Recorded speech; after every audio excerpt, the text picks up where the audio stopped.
Hello guys, welcome to my YouTube channel Prabhakar insights. Guys, अब हम आ गए हैं अध्याय 24 उच्च न्यायालय। यहाँ पर आपको अभी आज उच्च न्यायालय के बारे में जानने को मिलेगा। जो भी उच्च न्यायालय से रिलेटेड क्वेश्चन आंसर हैं वो आपको यहाँ पर मिलेंगे।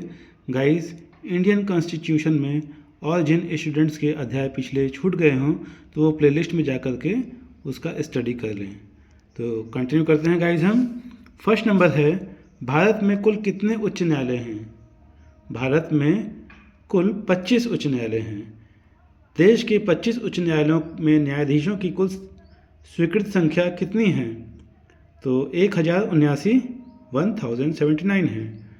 भारत के किस उच्च न्यायालय में न्यायाधीशों की संख्या सबसे कम है? तो सिक्किम उच्च न्यायालय में न्यायाधीशों की संख्या सबसे कम है। भारत के किस उच्च न्यायालय में न्यायाधीशों की संख्या सबसे अधिक है? तो इलाहाबाद उच्च न्यायालय में न्यायाधीशों की संख्या सबसे अधिक है। भारत के 25 उच्च न्यायालयों में किसकी स्थापना सबसे बाद में हुई? तो आंध्र प्रदेश उच्च न्यायालय की स्थापना सबसे बाद में हुई। बम्बई उच्च न्यायालय, कलकत्ता उच्च न्यायालय तथा मद्रास उच्च न्यायालय की स्थापना एक साथ हुई थी। इन उच्च न्यायालयों की स्थापना किस वर्ष हुई थी? तो इन उच्च न्यायालयों की स्थापना 1862 ईस्वी में हुई थी। किस उच्च न्यायालय के सर्वाधिक स्थायी अस्थायी खंडपीठ हैं? तो गुवाहाटी उच्च न्यायालय के। भारत के किस संघ शासित क्षेत्र का अपना उच्च न्यायालय है? तो दिल्ली संघ शासित क्षेत्र का अपना उच्च न्यायालय है। निम्नलिखित में से किस राज्य का अपना स्वयं का उच्च न्यायालय नहीं है? तो नागालैंड का। निम्नलिखित में से कौन सा उच्च न्यायालय एक से अधिक राज्यों का उच्च न्यायालय है? तो गुवाहाटी उच्च न्यायालय। 11वें नंबर है गाइस, पटना उच्च न्यायालय की स्थापना कब हुई? तो पटना उच्च न्यायालय की स्थापना वर्ष 1916 में हुई। भारत का सबसे बड़ा उच्च न्यायालय कहाँ पर है? तो इलाहाबाद उच्च न्यायालय है। कुल संघ शासित क्षेत्रों में से मात्र एक में ही उसका अपना न्यायालय है। यह संघ शासित क्षेत्र कहाँ का है? तो वह दिल्ली का है। किन राज्यों में साझा उच्च न्यायालय है? तो महाराष्ट्र व गोवा में। भारत में उच्च न्यायालय सर्वप्रथम आरंभ हुआ कहाँ पर? तो बम्बई, मद्रास व कलकत्ता में। किसके अंतर्गत कलकत्ता, मद्रास एवं बम्बई के उच्च न्यायालय स्थापित किए गए थे? तो भारतीय उच्च न्यायालय अधिनियम 1861 में। गोवा राज्य किस उच्च न्यायालय के क्षेत्राधिकार में आता है? तो बम्बई उच्च न्यायालय के क्षेत्राधिकार में आता है गोवा उच्च न्यायालय। दादरा एवं नागर हवेली किस उच्च न्यायालय के क्षेत्राधिकार में आता है? तो बम्बई उच्च न्यायालय। 19 नंबर है गाइस, अंडमान व निकोबार द्वीप पर निम्नलिखित उच्च न्यायालयों में से किस एक का क्षेत्राधिकार है? तो कलकत्ता का क्षेत्राधिकार है। लक्षद्वीप संघ शासित प्रदेश किस उच्च न्यायालय के क्षेत्राधिकार के अंतर्गत आता है? तो केरल उच्च न्यायालय के क्षेत्राधिकार के अंतर्गत आता है। छत्तीसगढ़ उच्च न्यायालय कहाँ पर स्थित है?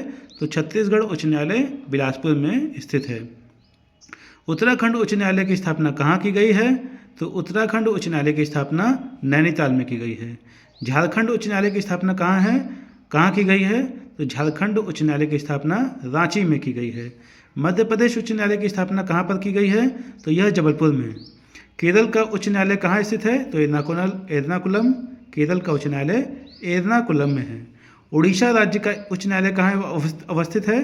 तो उड़ीसा राज्य का उच्च न्यायालय कटक में अवस्थित है। गाइस, आप इसका स्नैपशॉट लीजिएगा और सेल्फ स्टडी कीजिएगा।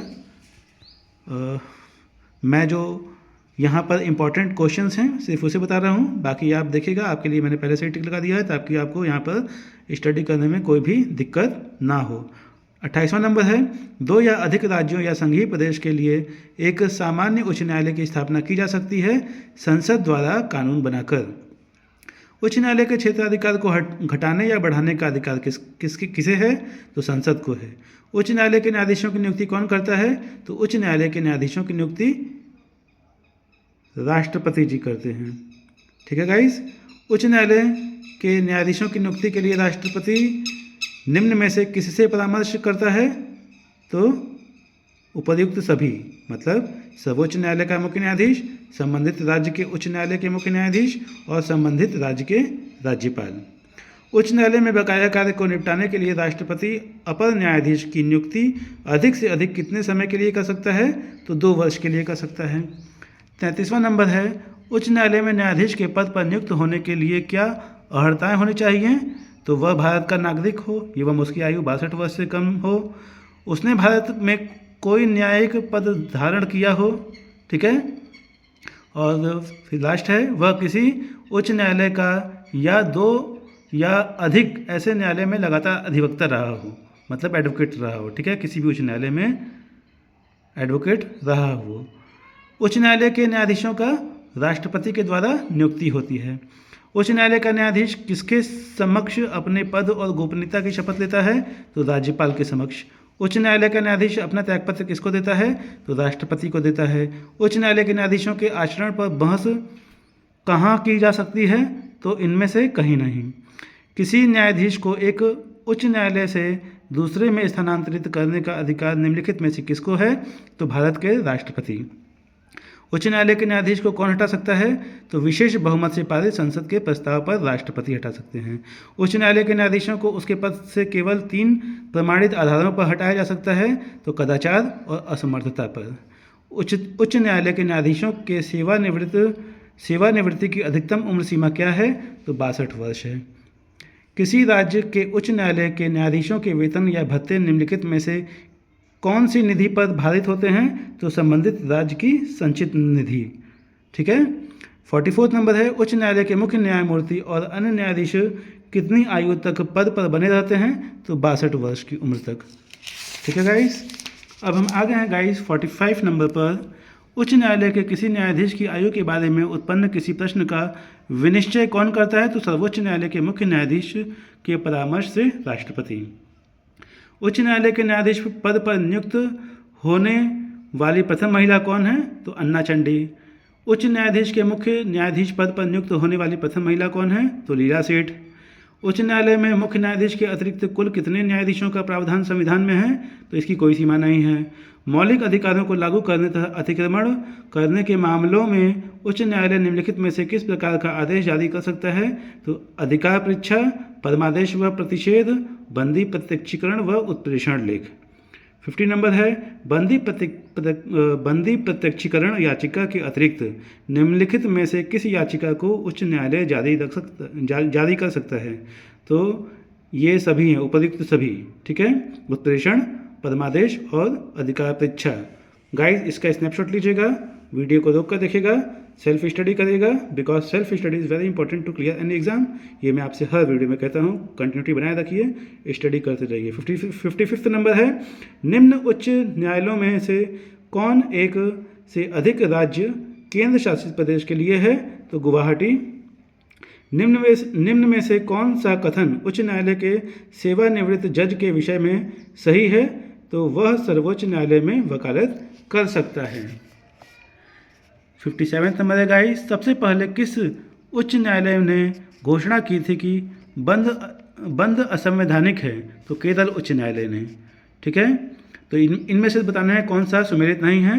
तो मध्य प्रदेश उच्च न्यायालय भोपाल में है, यहाँ पर बता रहा है। तो यह खंडपीठ जो है जबलपुर में है मध्य प्रदेश का, इसलिए यह सही नहीं है। सही क्या क्या है? तो कर्नाटक उच्च न्यायालय बेंगलुरु में है, राजस्थान उच्च न्यायालय जोधपुर में है, केरल उच्च न्यायालय एर्नाकुलम में है। उच्च न्यायालय के न्यायाधीशों के वेतन में कब कमी की जा सकती है? तो वित्तीय आपातकाल में कमी की जा सकती है। एक उच्च न्यायालय का न्यायाधीश अपना त्यागपत्र संबोधित करता है किसको? तो राष्ट्रपति को। भारत में चलित न्यायालय मोबाइल कोर्ट, इनका मानसपुंज है डॉक्टर APJ अब्दुल कलाम का। विधि आयोग के किस अध्यक्ष ने अपनी रिपोर्ट में समर्थन किया है कि प्रत्येक उच्च न्यायालय के 1/3 न्यायाधीश दूसरे राज्य से होने चाहिए? तो न्यायाधीश HR खन्ना। भारत में कितने उच्च न्यायालयों को अधिकारिता में एक से अधिक राज्य हैं? तो 3। इसका स्नैपशॉट लीजिए गाइस, वीडियो को रोक कर देखिएगा ताकि आपको दिक्कत ना हो। आपके लिए मैंने टिक लगा दिया है ताकि आप अच्छे से लर्न कर पाएँ। 69 नंबर है, उच्च न्यायालय के न्यायाधीश बनने के लिए कम से कम कितने वर्ष की उच्च न्यायालय के अधिवक्ता के रूप में वकालत का अनुभव होना चाहिए? तो 10 वर्ष का अनुभव होना चाहिए। भारत में उच्च न्यायालय के प्रधान न्यायाधीश के पद पर आसीन सर्वप्रथम महिला न्यायाधीश कौन थी? तो लीला सेठ, अभी बताया मैंने थोड़ी देर पहले आपको। नवसृजित उच्च न्यायालय है कहाँ पर है, तो मेघालय, मणिपुर और त्रिपुरा में है।